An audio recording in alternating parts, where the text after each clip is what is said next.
Hi, everyone, and welcome back. We're going to talk about prompt fading and how to do it.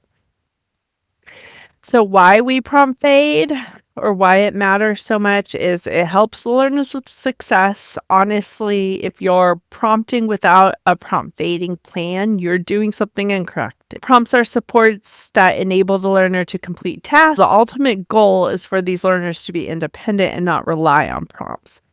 And fading is the process of systematically removing the prompt. So fading helps to turn prompted behavior into independent behavior. Prompt fading is the systematic process of gradually removing prompts and cues from the learner's environment and allowing them to independently perform a skill or behavior. And this approach is crucial for ensuring the learner's progress is not dependent on adult or teacher support, and that they can generalize the skill into new setting and maintain it in the long term. A skill that's continually prompting can't be generalized. It can't be learned in a new setting unless that setting has the prompting. I think a lot of people try to do this naturally, but we really need these prompt fading plans to do this. So why do we fade the prompts? The first reason is we don't want prompt dependence. If you fade it, they won't get prompt dependent. It promotes generalization to new settings. The learner will be able to do the skills without you, and that might be in different environments. Supports long-term skill maintenance, so when you're gone, the person can still do the skill because they don't need that prompt. It encourages true learning, not just memorization. When people are too prompt dependent, they didn't learn the skill, they just memorized what to do when you prompt them, pretty much. So we can fade all these prompts, verbal prompts, the spoken cues. That's probably the hardest to fade, but you can fade them. Gestural prompts, so pointing, nodding, other nonverbal cues. And so verbal and gestural are both a response. Model is showing the learner what to do. That's also a response prompt. And then physical prompts, hand over hand guidance or partial physical prompts. We can fade them. And then all the stimulus prompts, the highlighting or altering the material, we can also fade those. So we're going to fade all this types of prompting we can fade. So we're going to talk about 4 different types of prompt fading, but 2 are actually together. So constant time delay and progressive time delay would basically be together. Time delay types of prompt fading. The other 2 are the main types that you might use. Most to least prompt fading is we start with the most supportive prompts. We begin by providing the learner the most intrusive or supportive prompts, such as full physical guidance, and guide them through the whole task. Then we gradually reduce the level of support, transitioning from a full physical prompt to a partial physical prompt, and then to a gestural prompt, and finally to independence performance with no prompts. So just like this is part of errorless learning, this method does help prevent the learner from making mistakes during the learning process, as they are provided with the maximum amount of support initially. This allows learners to always be correct, which can be very helpful, but it's also the most likely to create prompt dependency because they get used to these really heavy prompts. So you start with the least intrusive prompts and add more support if they don't respond. Wait for the learner to respond independently, provide a gestural prompt by pointing, model the correct response, give a physical prompt by hand over hand guidance. You get more and more intrusive. And this is, when you think they might know the skill already, you would always use least to most because you don't want to start with prompts if they already can do it. This encourages independent responding and reduces prompt dependency and allows the learner to demonstrate their knowledge. It just really depends on the child and the situation. Most prompting is best suited for teaching skills to the learner that has some knowledge with it. The data collection is we're going to emphasize the importance of collecting data on the prompt level so that everybody is doing the same thing with them. I can't tell you how important this is if there's 2 or more techs working with a single client and one is prompting a ton and the other is not prompting a ton, and the learner's doing it independently, you can really mess up the program. the learner knows they'll get a prompt from Tech A, and so they get used to that and they're always prompted, and they're only getting half the learning opportunity they should be getting. If this other tech doesn't prompt as much, the learner starts doing it independently, but that's going to hurt your generalization because they're going to kind of always be looking for, like, will I get prompted? They don't. You have to slowly fade them out, but you also have to collect the data and talk to each other about how much prompting is going on or what techniques we're using. So there's two time delay prompting techniques. The first one is constant time delay and progressive. When you're using a constant time delay, you're always delaying the same amount of time.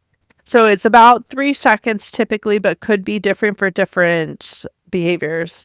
You wait 3 seconds. If they don't do it, you prompt. And then you can go up or down in intrusive level for prompting. Progressive delay is the delay gradually increases each trial. So first trial, you might try 1, still no response, prompt. Second trial, you give them 2 seconds. If they don't respond within 2, you prompt. In the third trial, you give them 3 seconds. If they don't respond within 3, you prompt.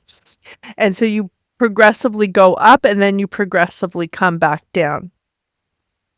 Great for verbal or visual prompts. It allows the individual time to respond. It's also really good for anyone with processing delays. They just take a little longer to think about it. And so you really want to move to a progressive time delay with them, because then you'll figure out where their optimum processing time is and you can communicate that to the team. You can communicate that to teachers. It's really good information. It will help a lot of people who are working with that person. Here's an example of hand washing. So first we do full physical through each steps. Then we'll move to partial physical with a verbal reminder. Then we just have a visual schedule. And then, you have the learner washing hands independently. The whole time we want to put the prompt level and incorrect progress. We would communicate those changes with our BCBA or our supervisor, and we would be patient and consistent, and we'd avoid mistakes, fading too slow or fast or skipping levels. You always want to go very systematically through the prompts, and even though there might be a trial where you use this prompt, but they're already ready for prompt fading, you just see, like, they still do it correctly with this model prompt, so they did it correctly twice with the model prompt. I'm going to move to my next type of prompting. When you're tracking learner progress, you always want to be tracking the prompt level used, track the specific prompt level being used to assess progress.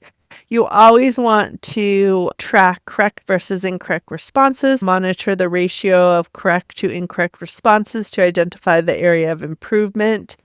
And then you want to look at session progress with prompting across multiple sessions to measure learning gains. I walk into so many homes and the tech is so prompt dependent. I can't really move away from it. If a tech tells me that, but there's no data on it, it's not helpful. So making sure we're always tracking the prompting so that we have proof that they're prompt dependent, and then looking at, like, the types of prompts and when they're happening, we can make a plan to get them away from prompt dependency. For behavior techs, always follow the skills plan because it should have a fading procedure. When you see a written skills plan, if it doesn't have a fading procedure, go ask for it. Ask, how are we fading? Fade gradually, not all at once. Really slowly remove prompts to support the learner's progress. You want to reinforce independent responses immediately. Provide positive reinforcement when the learner responds correctly without prompts. Sometimes out of the blue, they just don't need prompts anymore. That's great. And you really want to reinforce that. That's a goal. So I've seen techs kind of get frustrated, like, but I haven't done the model level yet. It's fine. They're doing it correctly. We're good. Let's just take data on it and reward them. Communicate changes to your BCBA, your supervisor, whoever that might be, so that you all have a consistent approach. And then be patient and consistent. All this takes a long time. As long as there's learning opportunities occurring with or without prompts, you're on the right track. We'll get there. I see a lot of techs get frustrated, like wanting to fade faster than the child needs. And so you want to be aware of that. The child or the client might not be ready to fade yet. We do this all based on their performance, not some predetermined idea of when the fading has to occur. We don't want to fade too slowly. This can lead to prompt dependency, and then the prompt they'll never get independence. We don't want to skip prompt levels. We don't want to jump ahead. You still would do a couple trials with that prompt just to make sure. We don't want to fade too quickly because learners do get frustrated when that occurs. And you don't want, again, with the learning, if someone's frustrated or upset, they cannot learn. That's not the state we want our learners to be in ever. No learning occurs when there's big emotions. Like, the only state that we can learn in is a very calm, relaxed state. Failing to take prompt data, not taking data and not telling people, also just like accidentally adding prompts and you're not even thinking about it. That's such a common mistake. Okay, so our 3 different types. So most to least, you start with most supported prompts and we fade it to less. Our least to most is we start with independence and add support as needed. Time delay, we have the constant time delay where the time delay will not change, but we give them a little delay to see if they do it correct. If not, we prompt. And then progressive, where we're changing that time delay. And same thing, we're giving them a little bit of time to see if they do it correctly. And this is data-driven fading, so we use progress data to decide how we're going to remove prompts.